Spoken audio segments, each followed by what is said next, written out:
There is an eerie connection between the three gentlemen I shared on the thumbnail, and we got to talk about it. Let's get it.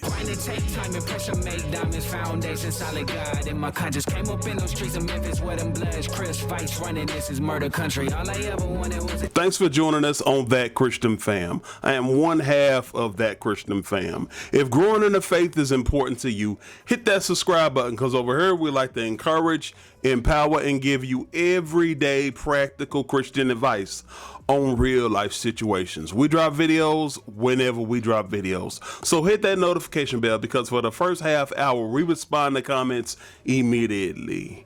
All right, y'all, let's jump right into it. Y'all heard the intro. There is an eerie connection between the three gentlemen you saw in the thumbnail. The three gentlemen would consist of Rae Carruth, Takeoff, and you guessed it, Ja Morant.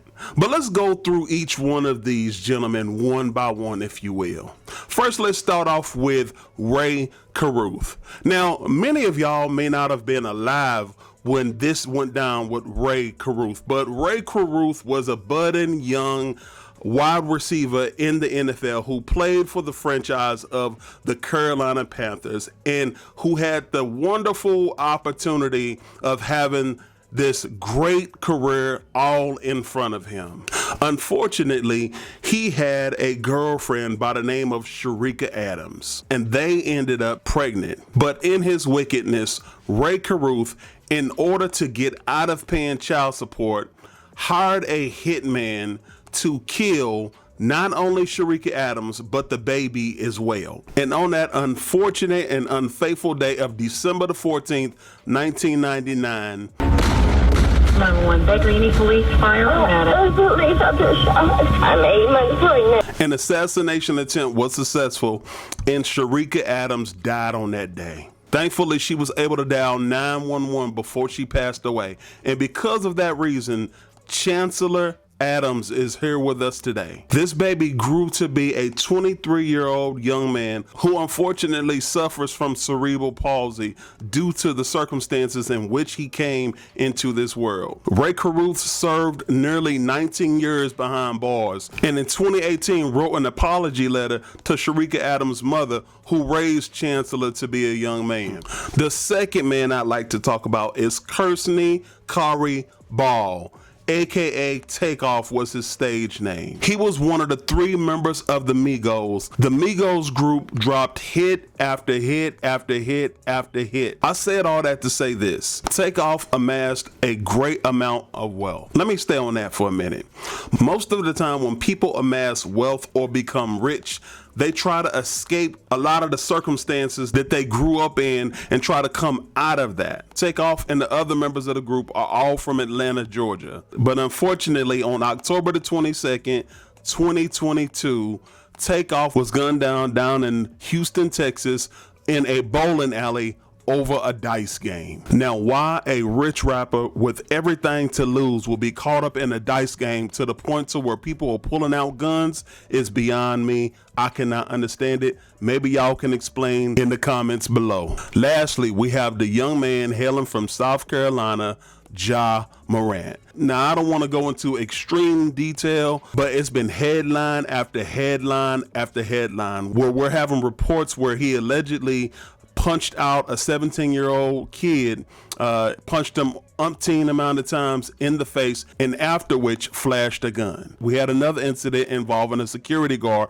I don't know what happened with that. We have another incident in Indianapolis, Indiana, where after a basketball game, members of his entourage were in an SUV and were shining trained lasers on the traveling party of the Indiana Pacers after they got into a scuffle during or after the game.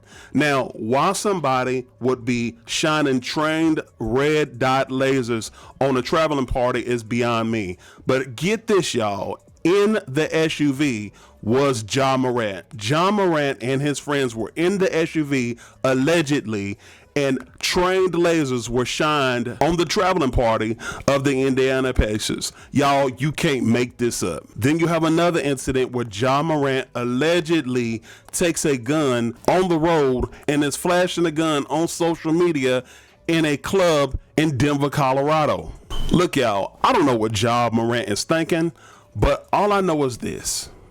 Where I come from, and where many of you may have come from, the code of the street is, if you pull a gun, you better use it. Because if you don't use it, you might find yourself dead.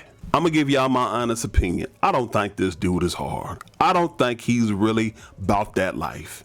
Because here's the thing. Most of the time, when you have people who are really about that life, they don't make it known that they're about that life. They move in silence. People don't always know their whereabouts. They're not trying to put on this tough guy bravado like, hey, look at me, this is what I'm about. And John needs to be careful, because if he keeps doing this, somebody's gonna walk up to him one day and really test him to see if he really about that life. And when that happens, it might be too late. Let me give y'all my personal experience. It's story time with brother, cousin, Uncle Jermaine. I've experienced over 13 deaths in my lifetime. 12 of those deaths were at the hands of gun violence. And those deaths occurred from the time I was a teenager all the way up to the age of 22.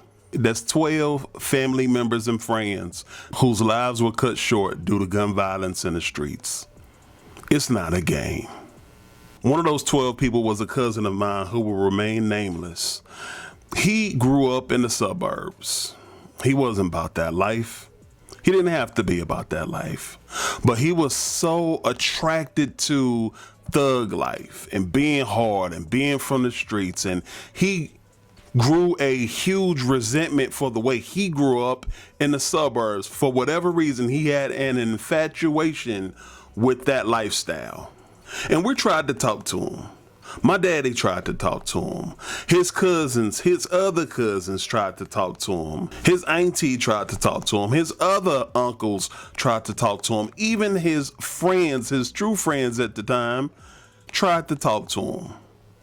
But he wouldn't listen. He ended up 1 week having his from ear to ear. And y'all know what I just said. From ear to ear. Was in the hospital for a whole week. Once he got out, he was shot in the face.